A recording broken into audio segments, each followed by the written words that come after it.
There we are. What a fancy little button. Yeah, we're all good. Oh, I'm so glad you're here. This is so exciting. Thank you. I'm so excited to meet you. You're like the guru. I've heard so much about you. So I'm like honored to have this discussion. So you are physically in Auckland? I'm in Auckland. Yeah, I'm actually up north currently. So I'm about an hour north of Auckland. I'm about to go home. I've just been at my parents' beach house, which has been lovely. So where? Omaha. Nice. So a little bit north, but yeah, have to head home for this chat. But it was a long weekend, so I was like, it was Anzac Day, right? It was. Yeah, I was gonna bake Anzac biscuits and I didn't have all the ingredients. My mum actually made some. They were delicious. I haven't had them in ages actually, but they were very, very best time of year to have them as well. Exactly. We used to do it every year when we lived down there, and then we just sort of got out of the habit because it's funny, they don't really celebrate Anzac Day here in the States, like go figure. Yeah. So how long did you live in New Zealand for? Oh, a little over 5 years. Okay. Yeah. And you were in whereabouts in New Zealand? Well, in Christchurch.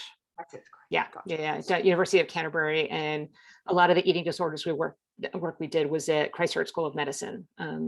So I went back and forth between Canterbury and Christchurch School of Medicine for 5 years. And you're based in the States now? Half time in the States and half time in Sweden. Oh, wow. Just trying to cover the whole globe, Exactly.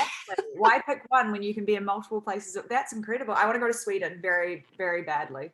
Well, if you do, you have to call me. I definitely will. Okay. You can show me around. Oh, absolutely. I have like travel guides. So anybody who wants to go to New Zealand, I have a travel guide, like everything to do in New Zealand. And same thing for Sweden. So come to me. Did you like New Zealand? Did I like it? Yeah, loved it. Oh my God, New Zealand is my home. It's like two of my kids were born there. Like whenever I land in like Auckland Airport at 5 or 6 o'clock in the morning and do the walk from the international terminal to the domestic terminal, it's just like, I'm home again. Interesting. I actually lived in LA for 2 years. I went to drama school over there, and I loved the States. But when I came home to New Zealand, like I think I took it for granted, flying in and it all being like green and beautiful in the ocean and being so close to my house. I was like, yeah, I'm very lucky to live in New Zealand. It's gorgeous, especially now. Yes, I know. It's very safe. Very safe. Yeah. We left 2 days before lockdown. Are you in the States now or Sweden? States. Yeah. You don't sound so excited. Nah. Sweden is actually not in terribly good shape COVID wise either. So it's a little bit better to be here. Yeah, gotcha. But still, you got it best. So. Yes, I do. I'm very lucky. I'm not going to complain. Oops. Sorry, that was me. Okay. Good reminder to turn off your bells and whistles. Yeah, let me put that. If I put that on airplane mode, that should be fine. Yeah. I'm going to turn it off because I don't actually need it. There we are. There you go. Awesome. All right, let's dive into it. Sounds like a plan. Let me back to meeting. There we are. All good? Yes, all is good. Thank you. Awesome. All right. Okay, everybody. I, as you may know, am Dr. Cynthia Bulik, and welcome to today's EDGI Talk. I am super excited to have my first New Zealand guest, our first Kiwi, Genevieve Mora, and I'm going to read you a little bit about her. It is my pleasure to welcome Genevieve to the EDGI Talk today.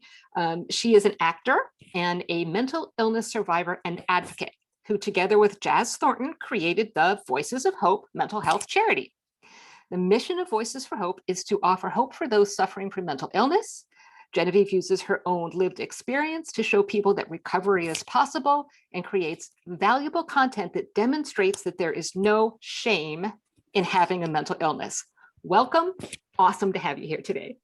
Thank you. I'm so honored to be the first Kiwi as well. It's exciting. Absolutely. No, it is great. And, hopefully we'll get this out all across New Zealand and Australia and the States. So lots of people hopefully will access this. Exactly. Yep. So Voices of Hope is totally amazing. And we're going to talk a little bit more about the mission in a bit. But, part of this goes back to your own personal journey. And, you as someone who has sort of been through more than one diagnosis, right? If we're going to go with this formal thing. When you look back, just take us a little bit on your journey to the very first inkling you got in childhood that you might have something. Yeah, completely. So I had probably what you'd call like a picture perfect childhood. I was very fortunate. I've got parents that are still together. They love each other. They've shown me what love is, and I feel so grateful for that. I grew up in a family. My dad's a doctor. My mum's a nurse. We could afford to go traveling. You know, from the outside, everything looked amazing. I had an incredible education, a beautiful little sister. I had a dog. You know, there was nothing that was sort of wrong in my life. When I look back on my childhood, my mum was diagnosed with clinical depression. And I don't think it had a big toll on me. Now looking back, I'm like, there definitely are moments that I remember, sort of incidents, and I'm like, oh, that probably affected me a bit as a child, but obviously no blame there. It is what it is. Yep. But my kind of own battle started around the age of 10 years old. And I take it back to a moment. And again, this is kind of what I pinpoint at the beginning of my journey. I'm not sure if it definitely was. I was probably an anxious child, but I walked into the kitchen one night and saw a news piece that was on the news. It was quite graphic, quite gruesome. And it was almost like a trigger in my mind that I could be the next victim, that someone could be out to hurt me. And that was quite a scary thought as a little 10-year-old. And again, it must have been deeper than that, but that's kind of the moment where I think things really changed from me, or for me.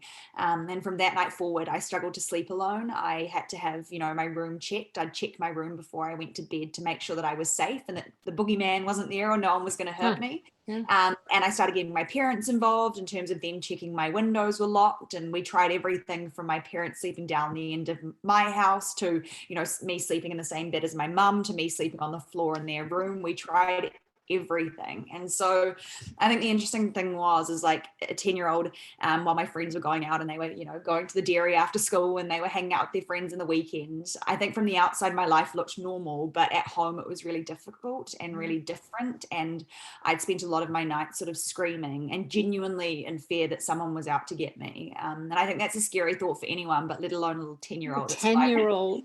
Quite overwhelming. Completely. So I guess the way it progressed was I started engaging in these behaviors, thinking that I was protecting myself. It gave me kind of that immediate sense of relief before, again, obviously the anxiety spiked. And so it was no surprise around the age of 12 or 13, I was diagnosed with obsessive compulsive disorder. And I think by that point, it was a lot more consuming. It had started off quite innocently, you know, checking my room before I went to bed once or maybe twice. But very quickly, it was taking up sort of hours of my day, and everything from brushing my teeth to, you know, going to the toilet to having a shower. Everything had sort of like a behavior around it, a ritual that I had to complete in order to feel safe.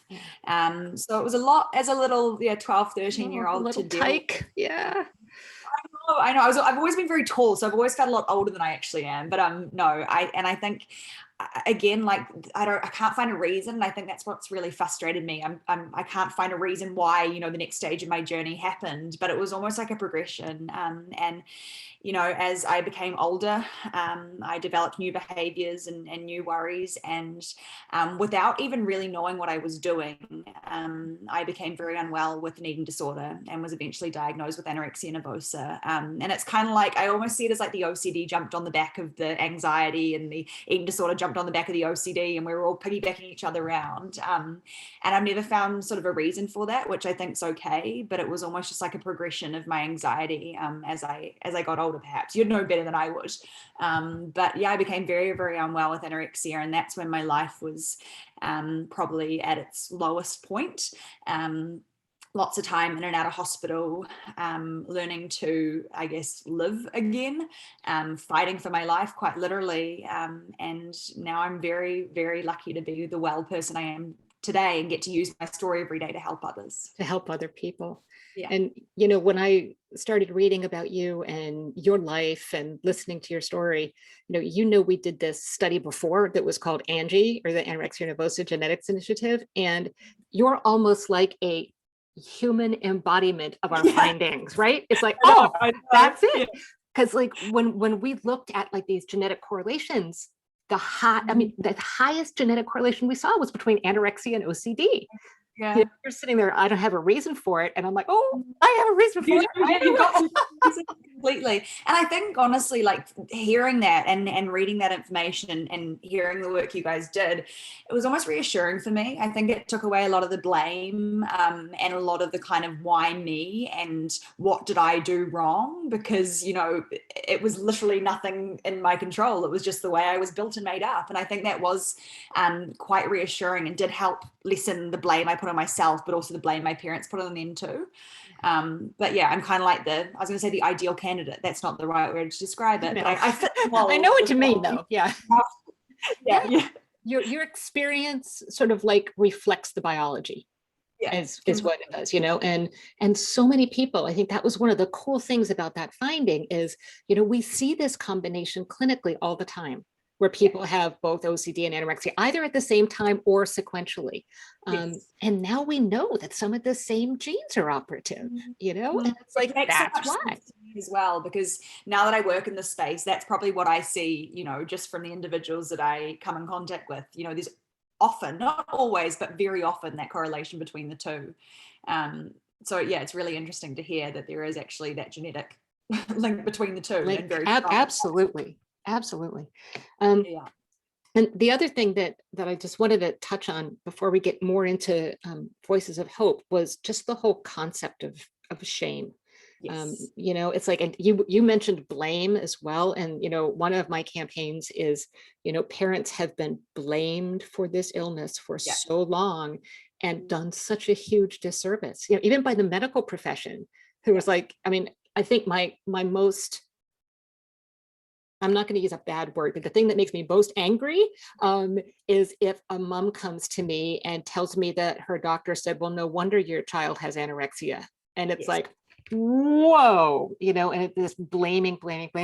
So how does shame play a role, do you think, in people seeking treatment and being able to talk about their illness? And I think it's huge. I know for me, shame is one of the biggest things I felt when I was going through it, but also more so as I was, you know, coming through the recovery process. I felt a lot of shame because I think it comes down to the lack of education. People making comments like, "Oh, your parents must have done something. Oh, she grew up in a, you know, an unstable home. Oh, her parents told her she couldn't eat this, that, or the next thing."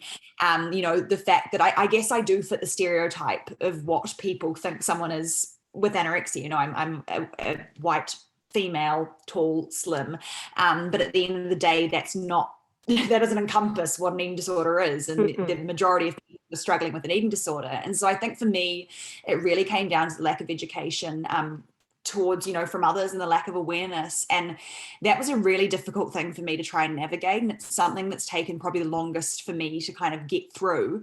I was really scared of labels. I was scared of judgment. I was scared that whenever I went out for dinner, people were going to sit there and stare at me and watch me eat. I was scared of being known as that girl that had the eating disorder. And I've got to a place now where I'm almost proud to, I was going to say wear that label. It's not that, but I'm like, yeah, I did that. I got through that.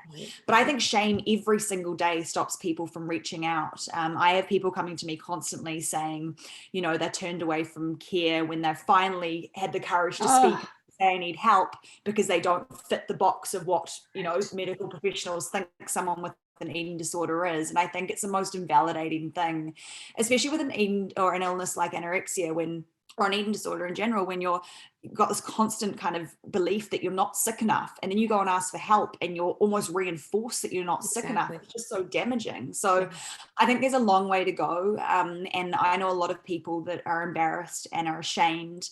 I know for me, I used to be really, I guess, embarrassed. I was like, there's people starving in the world, and here I am starving myself. Like, how selfish that is. And you know, that's something that I used to struggle with. And I think it was that shame aspect too. And it's obviously a lot deeper than that. But I completely think it makes people's experience very challenging, and their ability to reach out and ask for help really challenging too.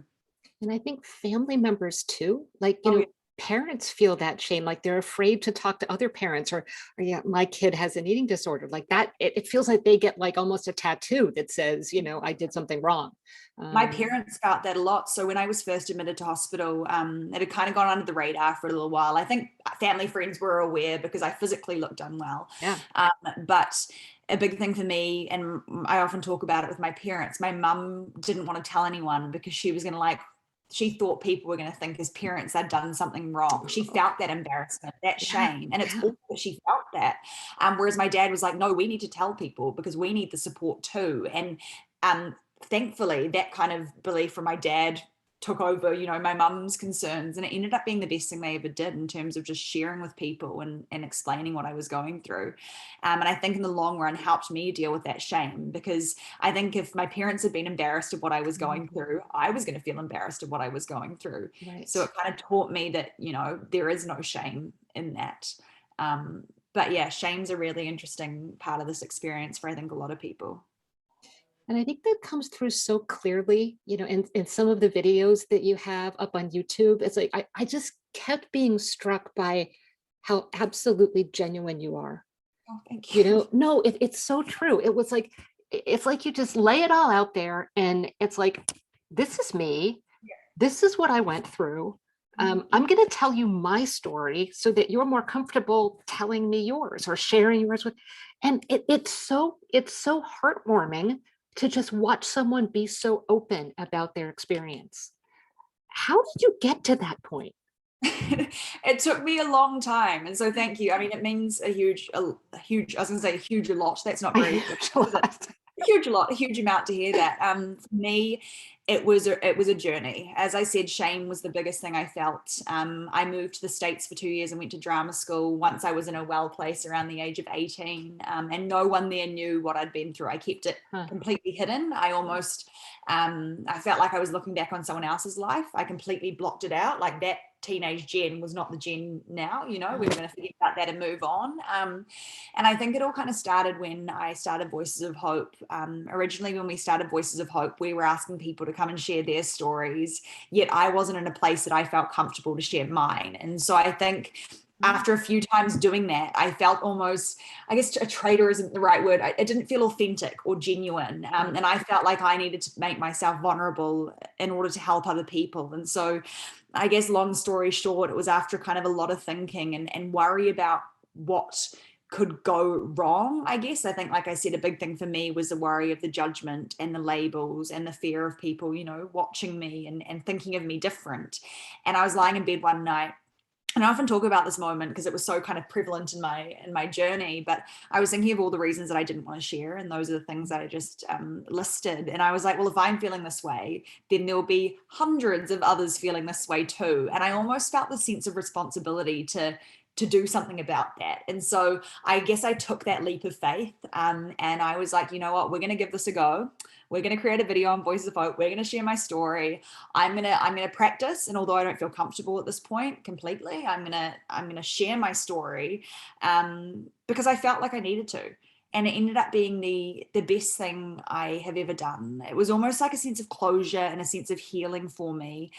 And it also helped me kind of get rid of a lot of the shame that I was worried was going to come from sharing my story, because all of a sudden I had people coming forward and saying, thank you for sharing. You've made me feel less alone. Oh, I'm actually going through this too. Oh, my neighbor, my daughter, my cousin's experiencing this, my son. And so for me, it ended up being probably the most crucial part of my like healing journey, being able to say, this is me. Take it or leave it. If you don't like me for what I went through, then you're a waste of time and I don't want to be your friend anyway. So, I mean, it sounds harsh, but it was. No, it doesn't. It sounds right. Yeah, I just had to do it. And I wake up each day, and I mean, authenticity and, you know, I was going to say genuinity, but that's not a word, is it? Being genuine. You're making up some great words. But like authenticity is one of the things I value the most in myself and others. And I've always been worried about what people think of me. I've always wanted to please people. And I've got to a point where I'm like, at the end of the day, if people like me when I'm being completely authentic in myself, then amazing. If they don't, then I'm not going to change for anybody else. So yeah, I think it's a really powerful tool, sharing the lived experience voice. And so Voices of Hope, yes, started before you shared your story. So what planted the seed for that? How did you guys decide we're going to start this? Yeah, so Jazz and I were connected through a mutual friend. At this point, I was coming kind of to and from the States. And so we were spending a lot of time kind of chatting on Facebook and talking about, I guess she shared with me her own experience. I didn't really to it in like in-depth place that she did, but I said that I'd gone through my own struggles and I was kind of navigating that. But it kind of started one day when Jazz posted a Facebook status saying that she'd lost another friend to suicide. And I don't know, I think something sparked inside me, and I was like, you know, this is not the first time I've seen this. I'm sick of seeing stories like this. I know what it's I know what it feels like to feel so kind of done with life. And something within me went, okay, I need to message this girl. And so I messaged Jazz, and I shared my condolences, and I said, I'm really sorry to hear this, and I think we need to do something about this. And it turned out that Jazz had a real interest in kind of the media, film, television industry, as did I. I was at drama school. I wanted to get into acting and do that sort of thing. And I guess we just started talking. I mean, it blows my mind because it was all done over Facebook. I don't know how we kind of came up with this idea, but it was almost like combining our passion for storytelling through video format and our like want to help people. And we decided the best way to do that would be to interview people and share their own stories. And so when I eventually moved back to New Zealand, we sat down with a few of our friends, and we started with people that we knew personally, and we asked them a few questions, and we filmed it. And I think very quickly we saw the impact that was having, and the ability it gave to, or the feeling it gave to others, knowing that if they were going through something, they weren't alone. It's a very kind of roundabout answer. It's a while ago now, and it seems a lot more simple than I think it was. But for us, it was just combining our passions and figuring out how we could use our own experiences, but the experiences of others, to impact people in a positive way. And what kind of feedback do you get from people about the journey? It's incredible. So we've been on a journey. We launched originally in 2014 and then ended up pulling Voices of Hope down because we were two young girls who didn't really know what we were doing, had no structure. At that point, Jazz sadly lost another friend to suicide and went through her own journey of grief and dealing with that. And so it just wasn't the time.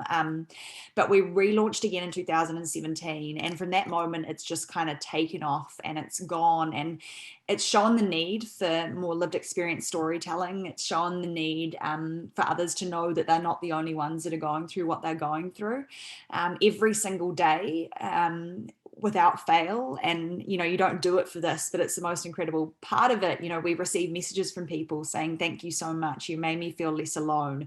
You saved my life. You know, it sometimes is as powerful as that. And it makes that time I went through as a teenager so worth it, knowing that I and Voices of Hope are using our platform and our own experiences to help others feel less alone on their fight. And at the end of the day, to let them know that, you know, they can get through what they're going through and that they don't just have to survive, they can go on to live again. And I think it's such a powerful tool. So, I mean, I wake up every day so lucky to do, or feel so lucky to do the work I do. That's, are you seeing, I'm speaking with my US hat on now, because that's where I am. Like, we are seeing a mental health pandemic here on the heels of the COVID-19 pandemic. And I know New Zealand is in an amazing situation. I think Jacinda Ardern is my like political heroine or hero, whichever word you want to use. But, you know, you all have done a brilliant job, probably the best in the world. But are you seeing an increase in mental health problems there as well? Yeah, I think we have. I think, I know I've actually had a few interesting conversations about this with people. I know for some individuals or people that I've talked to who perhaps are struggling with anxiety and depression, you know, being at home has actually been quite comforting because they haven't had to go out and challenge, you know, those social anxieties or kind of come out of their shell or whatever it may be. So not necessarily that it's been helpful, but it's been less overwhelming for them. Whereas I know, you know, in the eating disorder space, and again, this is, I'm not putting them in boxes as such, but I know for a lot of individuals experiencing an eating disorder or struggling with an eating disorder, it's been a really, really challenging time. There's been a huge increase of cases and people reaching out to services and wait lists over this COVID time. And I think there's a few reasons for it. And again, I don't have the answer, but I think eating disorders thrive in isolation and secrecy. And when you've been stuck at home, I think also the fear of change, uncertainty,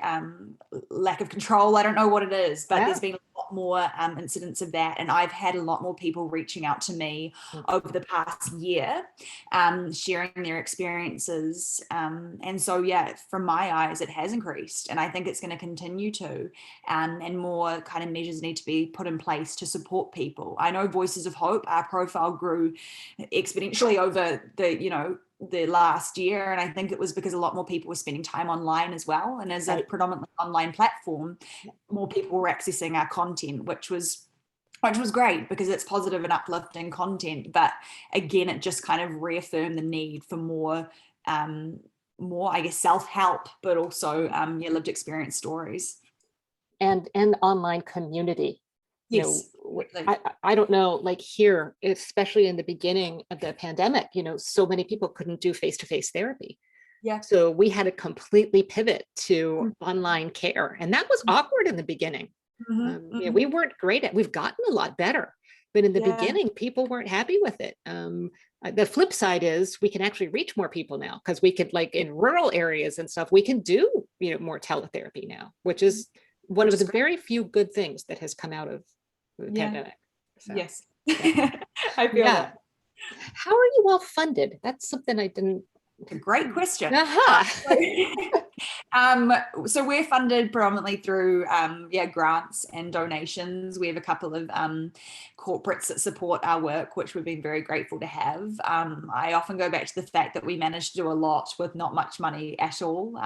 We don't have a lot of funds, but we managed to continue to do the work we do because we are full of passion and purpose, and lucky to have people that believe in our vision. So I think for a lot of time we've relied on kind of people volunteering their time and supporting Voices of Hope because they believe in that work, and so that's something we're definitely working on more at the moment in terms of raising funds. We recently launched a clothing line, and we've also released a journal in January, which has been amazing, and so those are both ways that funds will go back into the charity. But yeah, okay, tell us more first. The clothing line, tell us about the clothing line. Yes, we launched a clothing line in, when was it? I think it was like a month and a half ago, maybe. And again, it was just a way for us to, it's very, very new, a way for us to, put some funds back into Voices of Hope. We've been having people for like a year and a half, 2 years being like, oh, I want to wear some Voices of Hope, clothing. I want to rock the merch and I want to kind of share the message and raise awareness. And so that's been really cool for us to be able to finally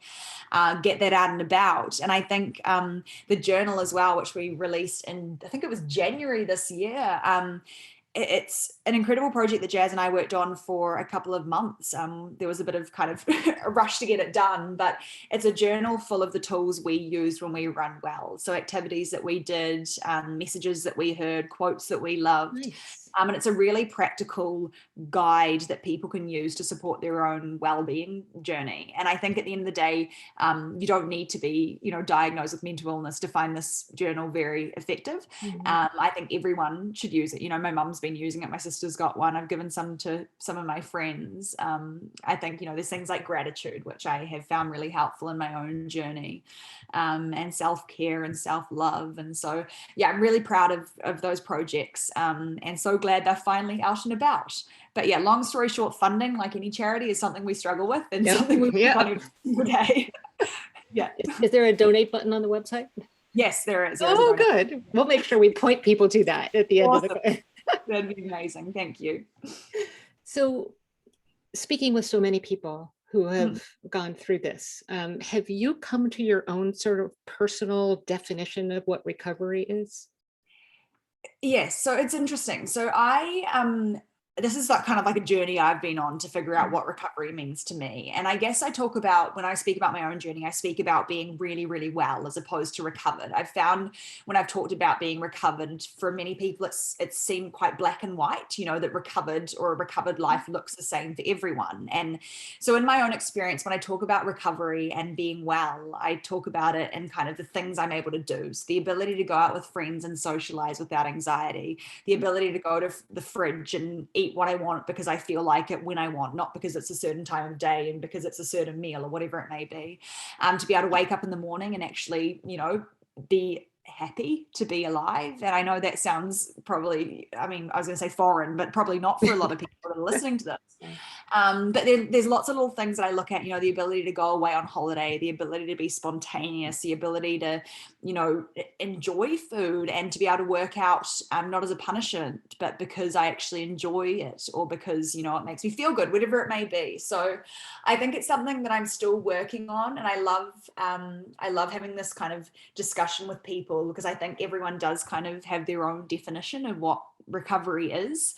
But I'm a big believer that, every day that you wake up and you choose recovery, or the way that I used to look at it was that, every time I said no to an urge, or I said no to a behavior, or I challenged myself, I was adding like a puzzle piece to my puzzle of life. And, at first my puzzle had been flipped upside down and there were pieces everywhere, but every time I kind of challenged that disorder or that behavior, I was building my life puzzle back again. And I think that's what I try and remind people often, is that often you don't see the strides you're making. I think recovery, there was a post I posted the other day and I saw it on Instagram, and it was like, you often feel like you're just treading water sort of thing, but instead of going around in circles, you're actually kind of, you are going up, Right. I think it's hard to see, but looking back, I'm like, yeah, I was making some serious strides without even realizing that I was. And so taking time to focus on those little successes or recovery wins or achievements can be really important too.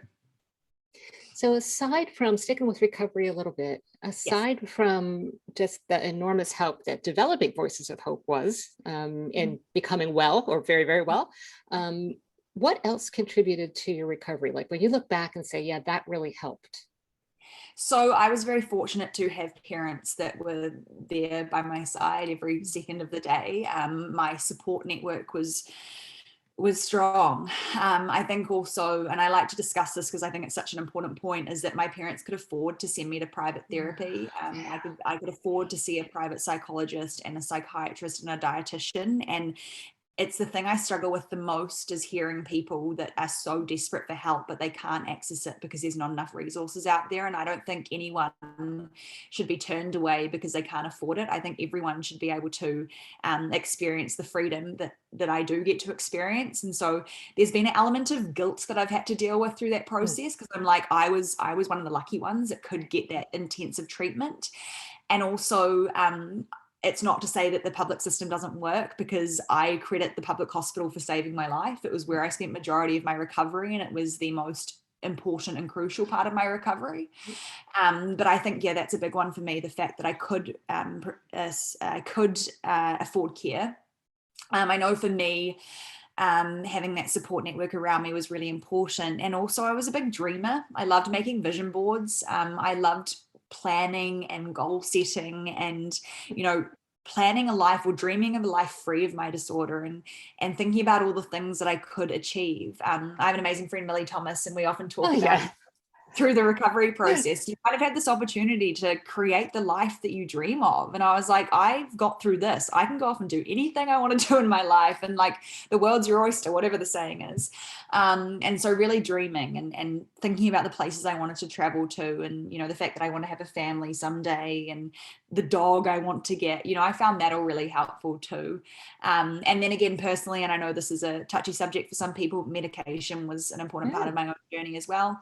And that's not to say it's going to work for everyone, but it was part of the package. It didn't solve my issues. It was something that had to be done alongside, the therapy and treatment I did have, but it was something that supported that for me personally. So yeah, there were lots of things. And I think at the end of the day, I often talk about the fact that people around me held on to hope for me until I found that hope within myself. I wanted to get better, although, sometimes my illness tried to convince me that I didn't. I knew that I wasn't living. Deep down, I knew that I wasn't living. I was just surviving, and if surviving, barely that. So holding on to that hope that I could get better, and staying in my lane and focusing on my own journey was really, really important. I want to restate something because I think it was so brilliant and I haven't heard it before. And the way you just said that the people around you held on to hope for you, basically until you could feel or experience your own. Yeah. It was I remember seeing, it's not exactly the words, it was a quote that I saw online, and I need to find out who actually said that, because it was it's something that's kind of summarized. I love quotes. I often feel like they can speak the words I struggle to speak myself. And it's kind of summarized my experience of, in a very broad way, I guess. But the people around me, my parents had many moments of complete worry, fear, anger. But they managed to kind of show me constantly they believed in me. I remember my mum actually saying to me quite vividly, she said, we're not going to let this kill you. We're not going to let you die from this. We are here. We are going to get through this as a team, as a group, as a family. So I really do look at it like that they held the hope for me until I found that within myself. And I think by them holding that hope, I started to believe that there was hope too. Right. Because I felt less of a burden. I felt like people believed in me, like I could get through that. And so by having that constant kind of rhetoric that was the case, I started to believe that myself. I think it's so important. And for therapists to hear that as well, we need to stick with our patients through their darkest of times. And, sometimes you hear stories about therapists firing their patients because they're not doing what they tell them to do. And that just explodes my head because I have stories of therapists telling, well, not even just therapists, but doctors saying, you're just going to have to live with this, you're going to have to manage this. And I think that's, had I been told that I was never going to get better or that someone didn't believe in me, I would have thought, what's the point? Right. That would have been enough for me to go, okay, well, I'm not going to try anymore. Yeah, we're done. Yeah. Always have to believe in your patient and your client, whoever it may be, or your family member, because, there is hope. Right. Going back to that little 10-year-old, I still have this image of this little 10-year-old girl checking under her bed and her parents checking the windows. There are lots of them out there, age 10, age 15, age 20, age 50. If someone is dealing with all that stuff on the inside, do you have some words for them now about what they could do to help relieve that pressure a little bit? I think firstly, I just want you to know that you're not alone. As someone that experienced that, I know the pain, the torture, the confusion that you're experiencing. And I also know that you can get through that. I think sometimes easier said than done, but it's so important that you share that load with someone. A problem shared is a problem halved. Talk to someone you trust, explain what you're going through. You don't need to feel shame. I felt that shame for you. You don't have to feel that. We've got through that period. And I think the best thing you can do is be completely honest and transparent and open with those around you. I remember my supervisor saying to me, people can only help you with what information you give them. And so if you're not telling people the full story, then they're not going to be able to help you in the best way possible. So tell someone, and I promise you, you'll not be the only one experiencing this. And when you tell someone, you can start working on ways to get through that. And you're not alone. You're not alone at all. I think that's great. And if the first person doesn't listen properly, find somebody else. Completely. You've got to. It can take a few people to find someone that will listen to you. But I think, again, one of the most powerful things when you're struggling is the feeling of being heard. I think if you feel like you're being heard, it can be completely life-changing. And so I guess that's a message to anyone that's supporting someone through their journey, is to listen, not necessarily give advice, but just listen and make the individual feel heard. And you might not even have to agree with what they say. Completely. And you probably won't for a lot of things, but just listen and hear them. Exactly. All right, now I'm going to ask you for a little help, because we're going to get back to the reason we have EDGI talks, and that is EDGI, right? Yes, that makes sense. EDGI is Eating Disorders Genetics Initiative, biggest genetic study ever to be conducted on eating disorders, anorexia, bulimia, binge eating disorder, and we're probably going to be starting ARFID as well, avoidant restrictive food intake disorder, when we get some more money. We look for money like you do, right? The fun. But, my fantasy is, there is actually no reason why we couldn't get everybody in New Zealand who has ever had an eating disorder, who would be interested in participating, to go to edgi.nz and participate in the study. And we need to figure out how to make that happen. So, I can encourage people to participate in the study. Do you have any thoughts for people who might be thinking, should I try this? Should I not try this? How has science helped you understand yourself? I think the way that I look at it, and hopefully this will help other people too, is, we've experienced something or we're going through something that we would hope that no one else ever has to go through. But obviously, it's not as easy as that. And so I see it in a way that if I can use, my experience to help people in the future, then I'm so willing to do it. I know for people that perhaps have been unwell, a long time ago, or have been unwell for a long time, it might release some of that burden, knowing that actually that, what you're going through, there is a genetic component. It takes away that shame, that self-belief that you've done something wrong, that self-doubt that you haven't done enough, or that you've chosen this. And so I think for me, it's about thinking of the next person. If I can use my experience and my story to benefit someone else in their journey, whether that be finding better treatment options or whatever comes out of this incredible genetics initiative, then why wouldn't we? It's such a simple, non-invasive procedure in terms of, providing your saliva and filling out a form. And it's such an incredible opportunity to help anyone else that ever is going to experience an eating disorder. So I could not, I was going to say promote, that's not the right word. I could not encourage you more that if you are listening to this, to go and sign up and to be part of this, because it will save lives. I truly believe that. I truly believe it will save lives. It will change lives, and it will lessen the suffering of those experiencing an eating disorder. Thank you, ma'am. You were so welcome. I just love it. I'm just so glad to be part of this. And I just think it's incredible. What an honor. No, it's been, I got so excited when you agreed to do this. I was like, oh, I get to talk to her. Yay. Likewise. And the fact that you and Millie are friends too. Is we run support groups together. So I know Millie she's actually at my house today because she's in New Zealand at the moment. So. Oh, because the bubble, she could come, right? Yeah, exactly. Yes, which is awesome.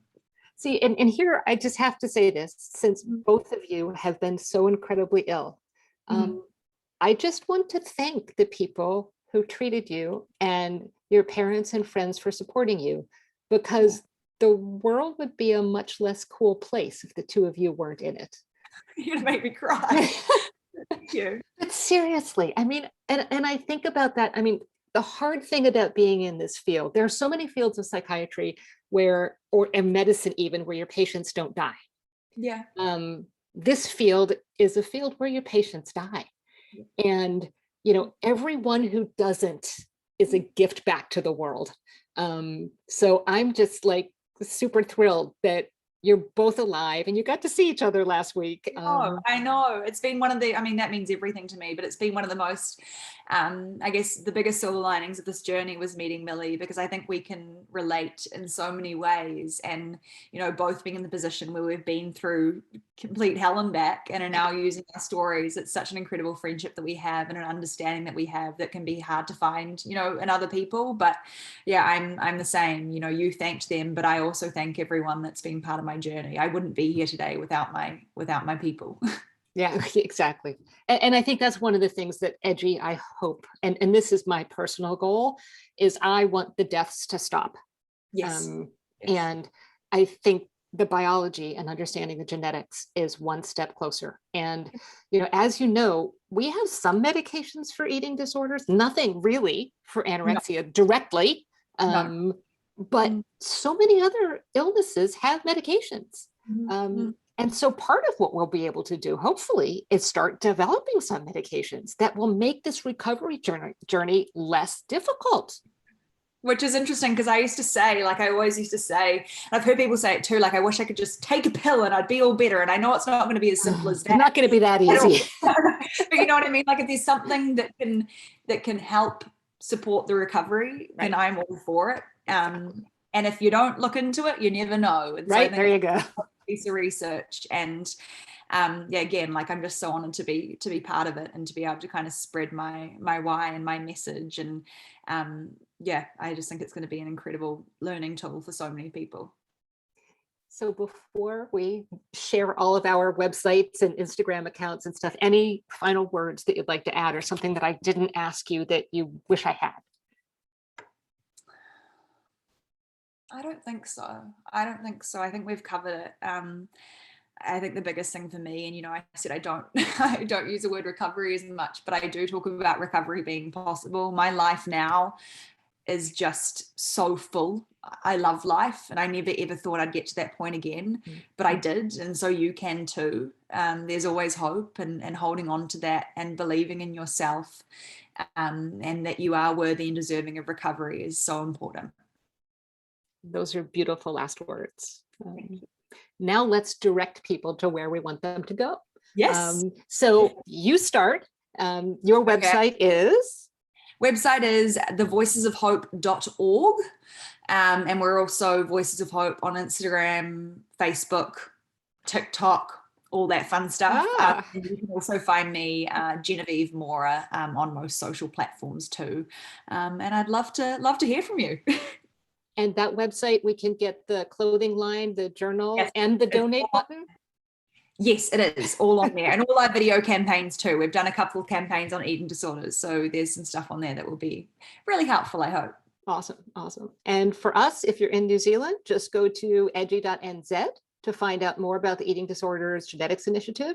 And if you're anywhere else in the world, you can just go to edgi.org, and then you can look for your flag, because there are so many different countries that are participating now. You can see if your country is participating, and if not, send me an email and we'll try to set up a site in your country.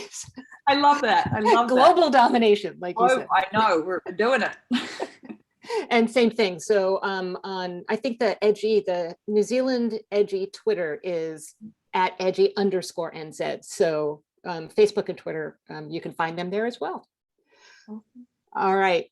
Thank you. Thank you. Thank you for joining me this morning for you, this evening for me. Yes. Thank you.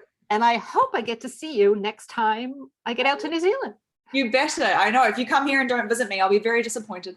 Likewise with Sweden. You know me now, so we'll figure that out so I can show you around. All right. Thank you so much. Thank you so much. Good luck. Take care. Bye-bye.